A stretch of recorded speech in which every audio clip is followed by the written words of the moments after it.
Good evening, I hope everyone's well today. Thank you for watching, it is appreciated. Never a dull moment with Reform UK, never a dull moment on the right of centre politics, and I want to discuss a few things that come to my attention.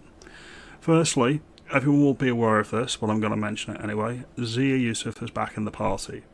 He's no longer the chair, he's going to be involved in fundraising, he's going to be involved in formulating policy, he's going to be involved in interviews with the media, and he's going to be doing the Doge, he's going to be doing the government efficiencies with the councils that Reform UK now control.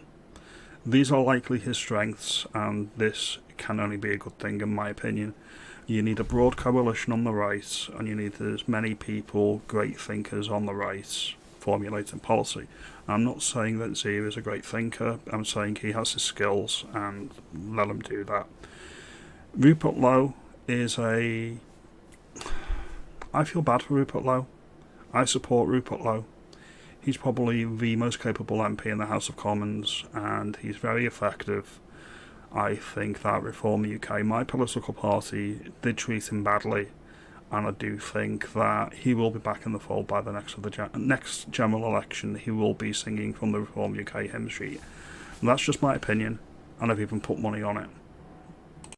What I can say about Zia Yusuf is there's a lot of people in the grassroots that have problems with the way he was managing the party as a whole, as the chair. And it's filtered up, finally. So maybe there will be some internal changes to the party structure going forward. And maybe, just maybe, more people will get more of a say in what the policy will actually be. As I say, it needs to be a broad coalition on the right.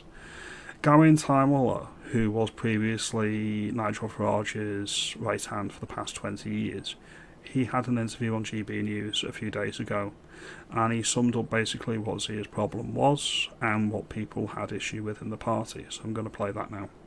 What were his T's and C's, and how did that not fall in line with you? What he wanted to do was control every aspect of the way our message was delivered. Now, again, I think that works in certain spheres, but I don't think he understood the level of, in PR, the relations aspect of press relations is the key, as I see it. So there you go, Nigel Farage's former right hand has hit the nail on the head there. He's a bit of a control freak, and that needed to change, and it is going to change by the look of it, which is a positive. With Rupert Lowe, he was a very independent-minded MP, and he is, as I've previously said, he's probably the best MP in the House of Commons currently. I will listen to everything he has to say, and I've got a lot of time for the man. He's a good person, and he's very, very honest. So, a lot of people may be surprised that he said this on the weekend, but I'm not surprised, and I'll play the clip now. It's the next election. So I'm not. You're re-elected as an independent MP.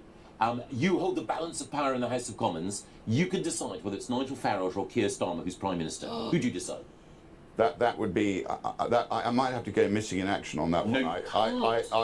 No, I mean, look, Nigel. Are you going to toss a coin? I'd have to go with Nigel on that one. Okay. I mean, Keir Starmer to me is a deeply unpleasant, duplicitous man. I don't trust a word he says. I think, his whole career's been made out of human rights, and he is now in charge of our borders, and that worries me. It terrifies me. I think Rupert Lowe is understating the point there. It terrifies me. I am, for the first time in my life, scared of the British government, scared of what they'll do next, and the government should fear the people that elected it, not the other way around. We shouldn't be living in fear of our own governments, and that scares the hell out of me. And it should focus minds on the right, alright? Nigel Farage is probably the most influential politician in Britain that's never been Prime Minister. Let's just call it out and say what we all know to be true. He needs to be Prime Minister to complete his political arc, as it were, and a lot of people on the right do actually appreciate it.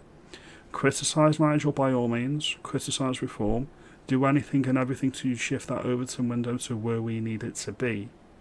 If Nigel does half of the things that we need from a right-of-centre government, then we're on the right track. We can bring this country back from the brink. I've said this before, I'll say it again. anything that's been destroyed with our United Kingdom can be repaired, can be fixed in time. I am really, really disappointed that a lot of the Labour MPs don't realise that they have all the power in politics at the moment. There's a lot of newly elected MPs that are against Labour policy, and they do nothing with their power. The Prime Minister is the first of equals, okay? Any government can be toppled by the House of Commons. That's just the whole point. Any leader can be removed by a simple vote of confidence in the government. And they could do that. They could do it over any of the policies that they're not happy with, but they choose not to do it.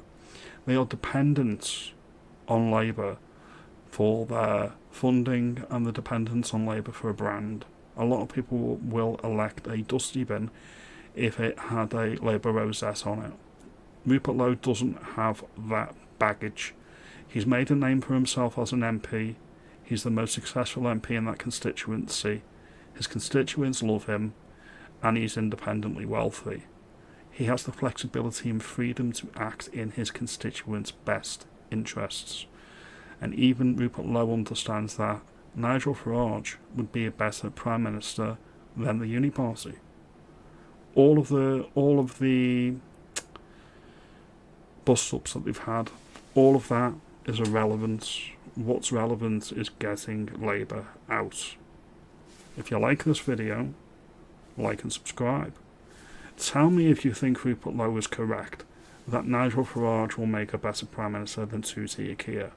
He is without a doubt the worst Prime Minister of my lifetime. Like and subscribe, and I'll see you in the next video. You have a pleasant evening.